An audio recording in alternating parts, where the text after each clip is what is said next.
పూనం కౌర్ ప్రస్తుతం చిట్టిబాబు వ్యాఖ్యల మీద మండిపడుతోంది. చిట్టిబాబు కాస్టింగ్ కౌచ్ గురించి ఓ యూట్యూబ్ ఛానల్లో మాట్లాడుతూ ఇష్టం వచ్చినట్టుగా మాట్లాడేశాడు.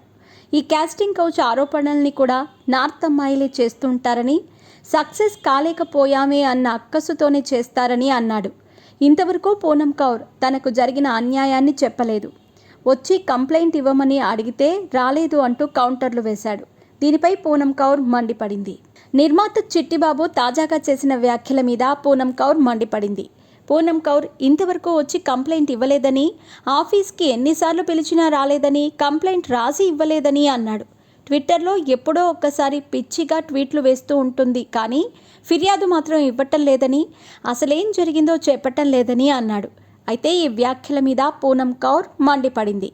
మీకు త్రివిక్రమ్ను ప్రశ్నించే దమ్ముందా అని నిలదీసింది. నార్త్ నుంచి వచ్చిన అమ్మాయిలే ఎక్కువగా కాస్టింగ్ కౌచ్ ఆరోపణలు చేస్తూ ఉంటారని, నిర్మాతలెవ్వరూ కూడా పడక సుఖం కోసం ఆఫర్స్ ఇవ్వరు, క్యారెక్టర్కు సూట్ అయితేనే పెట్టుకుంటారు, పడుకుంటేనే ఆఫర్లు ఇస్తారనేది అబద్ధం. ఆ సుఖం కోసం పదుల కోట్లు పెట్టి సినిమాలు ఎందుకు తీస్తారు, అవే డబ్బులు పెడితే ఇంటర్నేషనల్ మోడల్స్ వస్తారు కదా అంటూ ఇలా పిచ్చి వాగుడంతా వాగేశాడు చిట్టిబాబు అంటూ ఫైర్ అయ్యింది. పూనం కౌర్ ట్విట్టర్లో ఏదేదో పెడుతుంది, కానీ ఇంతవరకు కంప్లైంట్ ఇవ్వలేదు అని అన్నాడు. కానీ ఈ వ్యాఖ్యల మీద పూనం కౌర్ తన అభ్యంతరాన్ని వ్యక్తం చేసింది. నేను ఆల్రెడీ కంప్లైంట్ చేశాను, కానీ ఎవ్వరూ యాక్షన్ తీసుకోలేదు. ఈ మనిషి అన్ని అబద్ధాలే చెబుతున్నాడు అంటూ చిట్టిబాబు మీద ఫైర్ అయ్యింది. అమ్మాయిలదే తప్పు అన్నట్టుగా ఈ మనిషి చెప్పటం దారుణమని పూనం కౌర్ రియాక్ట్ అయింది. మీరు త్రివిక్రమ్ను ప్రశ్నించలేరు. నేను మీలా ఫేక్ కాదు, మీలా వెన్నెముక్కలేని దాన్నైతే కాదు.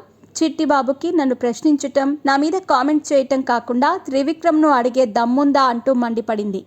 ఇక ఈ వ్యాఖ్యలపై చిట్టిబాబు మళ్ళీ ఏమైనా స్పందిస్తాడా అన్నది చూడాలి. కానీ పూనం మాత్రం ఇంతవరకు బయటకు వచ్చి తనకు జరిగిన అన్యాయం ఇది అని క్లియర్గా చెప్పలేకపోతోంది.